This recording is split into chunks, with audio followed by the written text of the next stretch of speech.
Welcome to the UK Travel Planning Podcast. Your host is the founder of the UK Travel Planning website, Tracy Collins.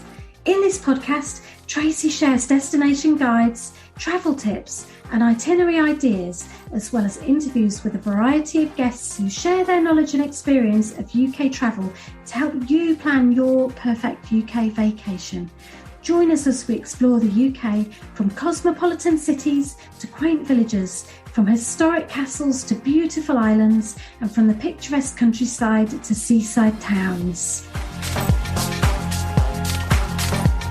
Hiya, I'm joined today on the podcast by my husband and co-author of the Guide to UK Train Travel ebook, Doug Collins, who's going to share his expert knowledge and love of travelling the UK by train to help you maximise your UK rail experience. Well, train travel is a passion for both of us, and we've explored England, Wales, Scotland, plus many destinations all over the world by train. Doug actually worked in the UK rail industry for over 25 years. In this episode, Doug not only shares his passion for train travel in the UK, but also practical tips to make your own UK rail adventures smoother and less stressful. Hello, good to be here. Yes, I do love the railways. They've always been part of my life. My earliest childhood memories, we used to go on holiday all around the UK and Europe, always by train every year, which was no great surprise. My father worked for the rail industry, as did my brothers. And so as soon as I could, at the age of 16, I left school and began an electrical apprenticeship. And over the next 25 years, I did many varied different roles, and that included electrical engineering, tested and manufacturing new trains and old trains, and then as a project manager, and then before moving to the operational side of the industry. Over that time, weekends and holidays, I travelled everywhere in the UK by train, sometimes on my own, sometimes with friends, and I completed every single train line that was available to travel on at that time. It was great fun. I loved every single minute of it. Okay, yeah, and I know since we've been married for the last, I think it's nearly 20 years now, we've spent a lot of time travelling the UK by train, and I actually have also developed a love for that I didn't know that I had until we met. So if our listeners are considering travelling the UK by train, what would be the key advantages that you identify for them to do the train travel? Well, it's relaxing. To me, it's the most relaxing form of travel. And as the old British Rail slogan said, it was the 70s or 80s, let the train take the strain, really. And I think that says it all. You haven't got the problems that you have with traffic, and you're stuck in traffic, or having to worry about car parking spaces. And if you're not used to driving on the left, that could always be a problem. And trains generally arrive, the stations are in the middle of towns and cities, so you're straight there, you're straight into it. And along the way, you can sit back and you can enjoy the scenery, you can take it easy, you can have food and drink when you want, you can go and get it. I mean, generally it's brought to your seat these days. So it's just relaxing, it's just an easy mode of transport, really.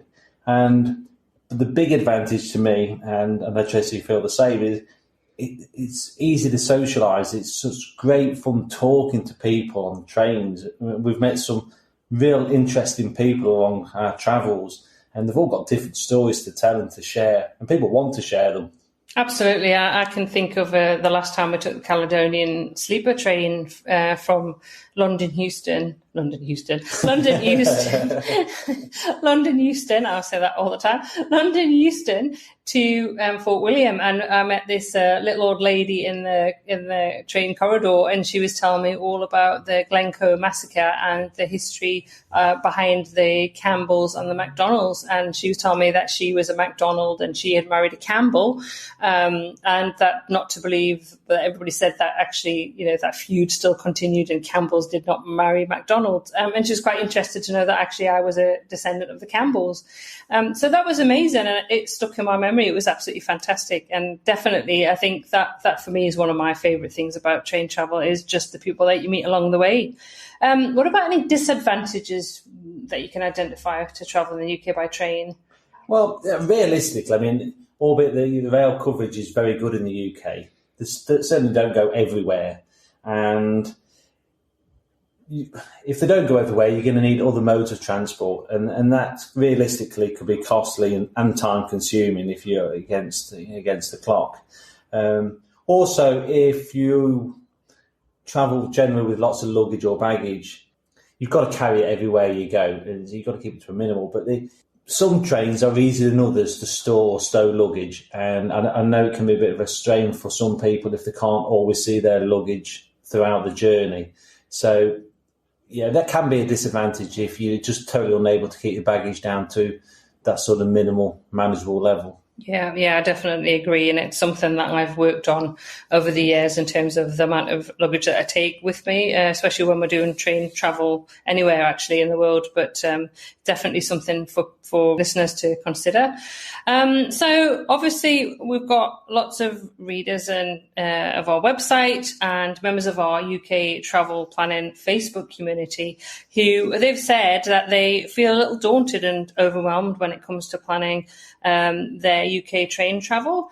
So what would be your top tips to, reduce that overwhelm and help them, plan the best UK train travel adventure that they can? Well, firstly, I would say you've got to allow yourself enough time to comfortably get to the train station, in plenty of time to catch the train. That's can be difficult to find the right platform if you're not familiar with the station. Secondly, I would say be aware of exactly what station you want to go to. In Birmingham, for example, they have 3 mainline train stations. There's Birmingham New Street, Moore Street and Snow Hill. And if you get the wrong station, it could be not the start to your trip that you actually want. Thirdly, I would consider the amount of luggage. I've already alluded to that before. Is consider the amount of luggage you take with you and keep it to a minimal. And you want a manageable size and weight and be able to lift it above your head if required to do so. Can I also just interject there as well to consider that you may purchase things during your trip? I know that's something that I tend to do. So the amount of stuff that's actually going in the luggage will increase and weight will increase. So do keep that in mind as well. If you're going to plan to buy souvenirs along the way, that is going to increase the amount of luggage that you have. Yeah, I can vouch for that. She definitely does that. That's true. Also, it seems obvious, but take your own snacks and drinks with you and not count on services on the train. Occasionally, the refreshment car can be closed, particularly at weekends. So if you take your own stock, you're not going to go too short with it. And finally, a good one is be aware of your rail itinerary for the day or for your trips, and be aware of your estimated time of arrival. That particularly relevant if you catch your multiple trains. So you need to know how you're progressing on your journey. Mm-hmm. So it's always good to be aware. And if that is the case, always talk to you. The train crews, they're incredibly helpful and knowledgeable and very willing to help. Yeah, I think those are all really good points and excellent tips for anybody who's planning train travel. Certainly make it less stressful if you could take note of all of those tips. If I had to ask you what your favourite train journey was in the UK, and I know that's a really difficult question to ask, but I'm going to ask it anyway. So what would you say is your favourite UK train trip? That's a tricky one. I would say, as an easy way out, my favourite is always the last one I've done, but that is a bit of a cop-out of an answer. Generally speaking, I do enjoy the East Coast Main Line and the West Coast Main Line.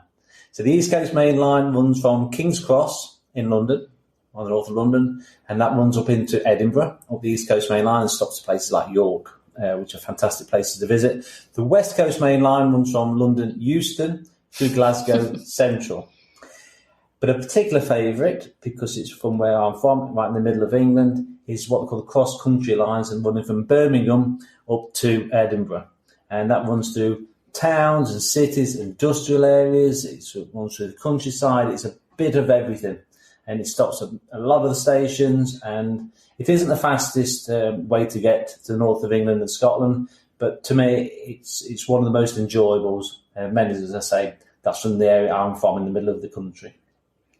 So, what future UK train travel plans do you have? Which is I kind of know the answer to this question, but I think it would be useful because we've been doing a lot of planning for a future trip that we have.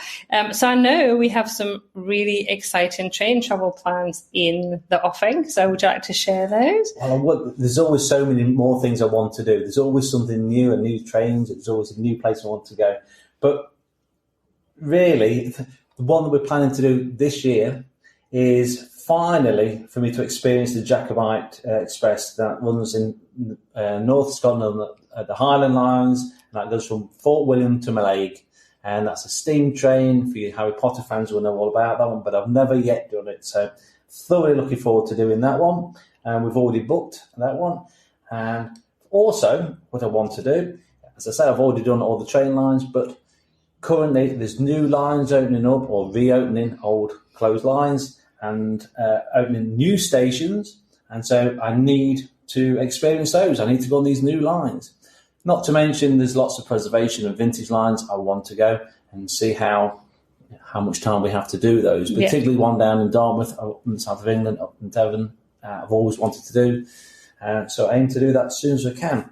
But it's very exciting times in the UK. There's so many new trains on order and some being delivered. And I just can't wait to try them, really. I know it's going to be really exciting. And I'm going to throw in one of my favourite train trips in the UK, which is a Caledonian Sleeper, which I absolutely love taking. The first time I ever took that, waking up in Scotland, and the views was just amazing. So that's certainly memories to last a lifetime.